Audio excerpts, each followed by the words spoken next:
जय माँ इंद्राक्षी, जय माँ अम्बे। इंद्राक्षी धाम के ज्योतिष पाठशाला कार्यक्रम में सभी साधकों का हम हार्दिक स्वागत करते हैं। आइए आज इस विशेष अंक में हम बात करते हैं अमावस्या में जन्मे जातक किस प्रकार से जीवन के लिए होते हैं, परिवार के लिए होते हैं। सारी जानकारी बड़े संक्षिप्त में इस अंक में हम आपको देंगे। एक भ्रांति है कि अमावस्या की संपूर्ण तिथि में जन्म लेने वाले जातक कहीं न कहीं अपने भाग्य के प्रति कमज़ोर होते हैं, संघर्ष उनके जीवन में ज़्यादा होता है। तो आपके बच्चे हो सकते हैं कोई अमावस्या में जन्मे हों या आपका स्वयं का अमावस्या में जन्म हुआ हो, तो एक सटीक जानकारी इस अंक में आप जरूर प्राप्त करें। पहले आज का हम पंचांग देखें। 16 नवंबर सन 2025 दिन रविवार, संवत 2082, मार्गशीर्ष का महीना, कृष्ण पक्ष, तिथि द्वादशी, नक्षत्र हस्त, राहु काल 4:30 से 6, दिशा सूल पश्चिम दिशा। अब देखो, हमारे ज्योतिष शास्त्र में नाना भांतियों से विशेष तिथियों को अलग अलग संज्ञा दी गई है। जैसे आपकी रिक्ता तिथि होती है, चतुर्दशी, चौदस, है ना। तो रिक्ता तिथि का अपना हिसाब अलग होता है, नवमी, ये सब रिक्ता तिथियों में आती हैं। ऐसी जया, नंदा, भद्रा, अलग प्रकार की तिथियाँ होती हैं। अब यहाँ हम यदि अमावस्या की बात करें, अमावस्या तिथि में हम नक्षत्र भी देखना न भूलें। यदि अमावस्या तिथि में बच्चे ने जन्म लिया है, नक्षत्र आदि शुभ योग में है, लगन उस जातक का मजबूत है और उसके केंद्र के ग्रह बलवान हैं, मजबूत हैं, कारक ग्रह उसके मजबूत हैं, तो कहीं न कहीं अमावस्या में जन्म लेने वाला जातक शुभ जिंदगी को जिएगा, अच्छी ज़िंदगी को जिएगा। अब केवल अमावस्या में हम ये देख लें कि केवल तिथि देख लें, उतने भर से काम नहीं चलेगा। हाँ, अमावस्या तिथि की जो अंतिम घड़ियाँ होती हैं, उसमें कहीं ना कहीं जन्म लेने वाले जातक जीवन के प्रति हमने कमज़ोर देखे हैं। कहीं ना कहीं उनको बहुत ज़्यादा यश नहीं मिल पाता, कहीं ना कहीं अपयश के गामी बनते हैं, भागी बनते हैं। कहीं ना कहीं जीवन में जिस प्रकार से उनको जीवन जीना चाहिए, जिस प्रकार से जीवन की शैली में उनको आगे बढ़ना चाहिए, उसमें उनकी उन्नति नहीं हो पाती। अब उस अमावस्या तिथि में भी हमें किन बातों का ध्यान रखना है, आप लोग ध्यान से सुने।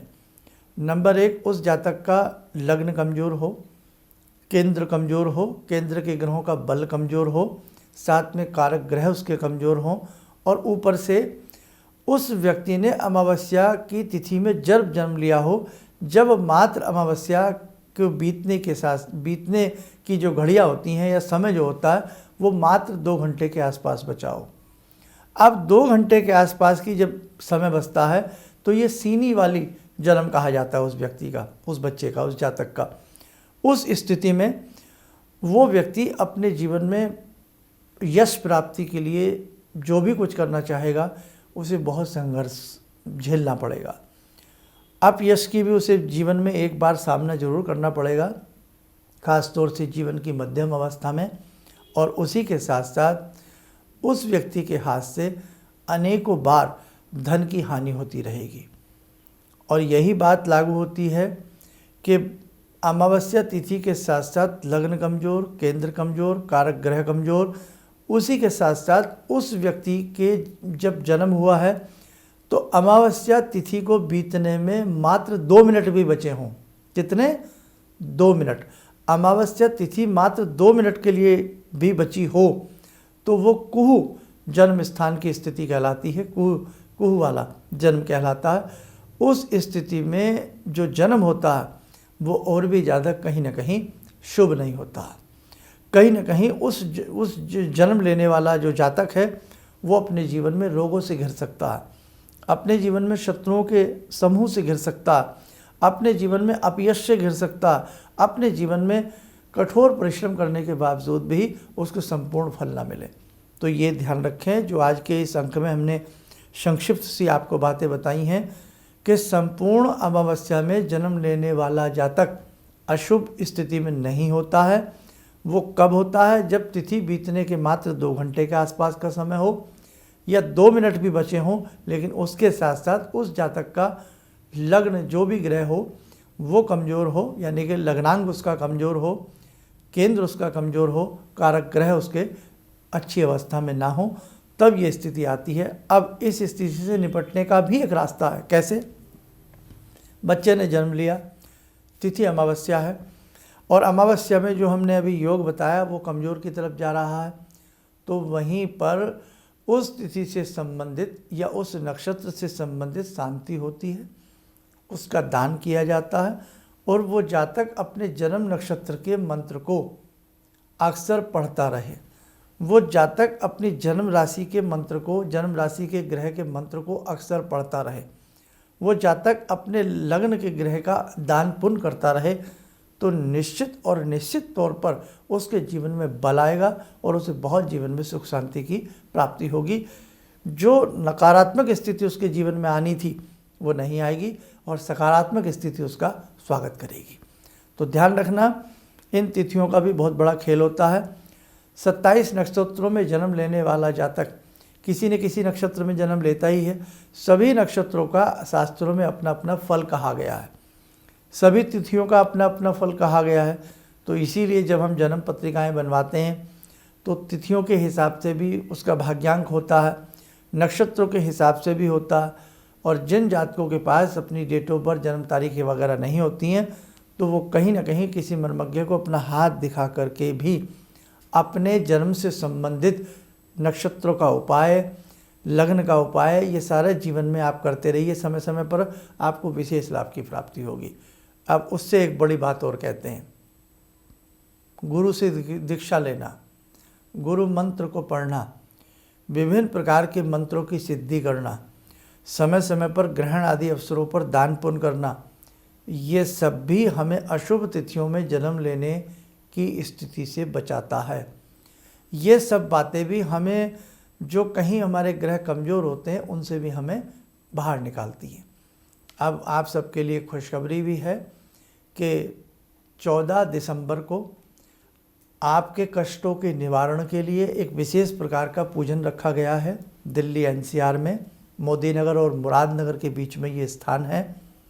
आपका हम स्वागत करते हैं इंद्राक्षी धाम की तरफ से। यह पूजन सभी के लिए निःशुल्क है।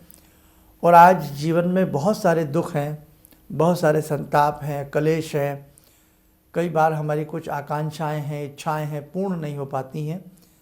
तो भगवान गजानन का ये एक विशेष प्रकार का पूजन है। और इसी के साथ साथ इसमें इंद्राक्षी कवच का एक विशेष पूजन होगा, जो आपके शारीरिक स्थिति के लिए बहुत सुंदर रहेगा, आपके रोगों को दूर करेगा।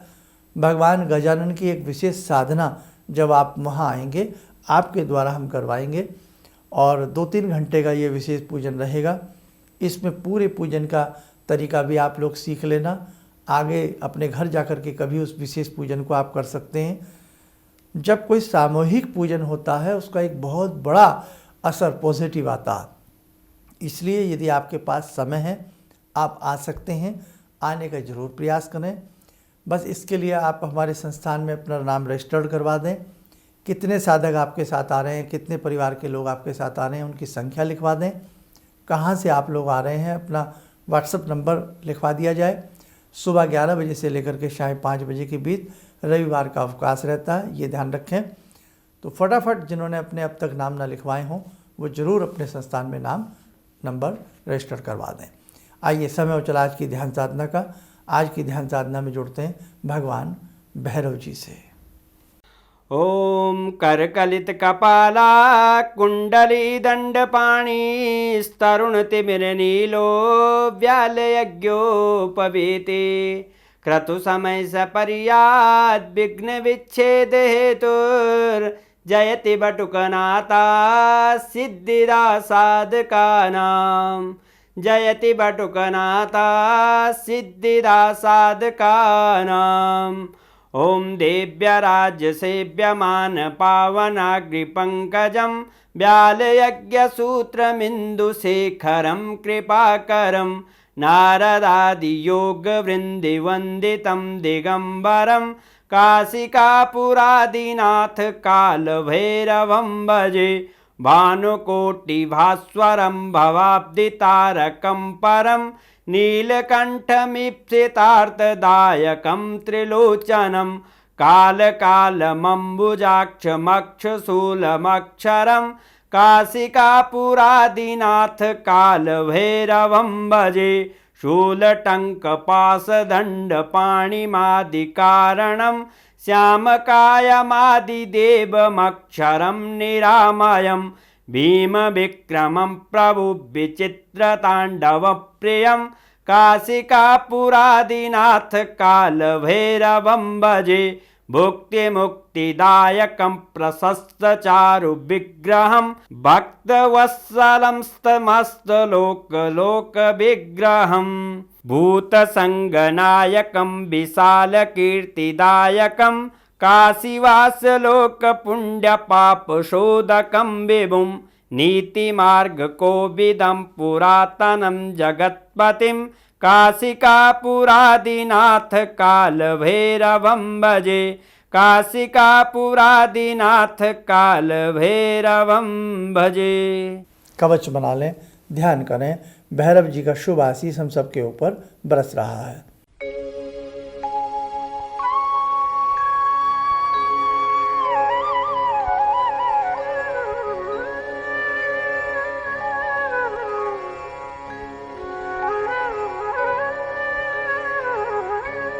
ओम बोलते हुए नेत्र खोलें, सामान्य हो जाए। देखो साथियों, ज्योतिष में बहुत बारीक बारीक बातें हैं, तो कभी उन्हें ध्यान से सुनिए, समझिएगा, आपको स्वयं में बहुत सारी चीज़ें पता लग जाएंगी। मे भी हम एक विशेषांक और बनाने वाले हैं। बहुत लोगों को कन्फ्यूज़न रहता है कि हम जिस नाम से हमको पुकारा जाता है वो नाम हमारे भाग्य के ज़्यादा काम आता है, या जब हम जन्म लेते हैं जन्म के हिसाब की राशि कार्य करती है। तो ये भी आप अंक हमारा 1-2 दिन में सुन लेना, आपको इससे भी बहुत ज़्यादा ज्योतिष में मदद मिलेगी। चलिए, आप सब लोग स्वस्थ रहें, सुखी रहें। इन्हीं शुभकामनाओं के साथ हम अपनी वाणी को विराम देते हैं। जय जय अम्बे। मुझे ये अंदर से विश्वास हो रहा था कि जो चीज़ 2-3 मैं ढूंढ रही हूँ, क्योंकि थोड़ी बहुत मैं भी भगवान में आस्था रखती हूँ, तो मैं ये सोची थी कि मुझे वो चीज़ें मिल जाएंगी। और रियली मुझे आज यहाँ बैठ के ऐसा लगा, जो आपने 2-3 चीज़ें करने के लिए बताई हैं, कि शायद मेरी समस्याओं का हल शुरू हो गया आज से। किसी भी समस्या के समाधान के लिए मिले प्रसिद्ध हस्तरेखा एवं वास्तु विशेषज्ञ प्रोफेसर धर्मेंद्र शर्मा जी से। नोट: शिविर में भाग लेने हेतु एवं व्यक्तिगत रूप से मिलने के लिए कॉल करने का समय सुबह 10 बजे से शाम 6 बजे तक। हमारे विभिन्न ज्ञानवर्धक कार्यक्रम देखने के लिए आप हमें अभी सब्सक्राइब करें, बेल आइकन को प्रेस करें ताकि आप देख सकें हमारा कार्यक्रम सबसे पहले। और अधिक जानकारी के लिए फेसबुक पेज को लाइक करना न भूलें।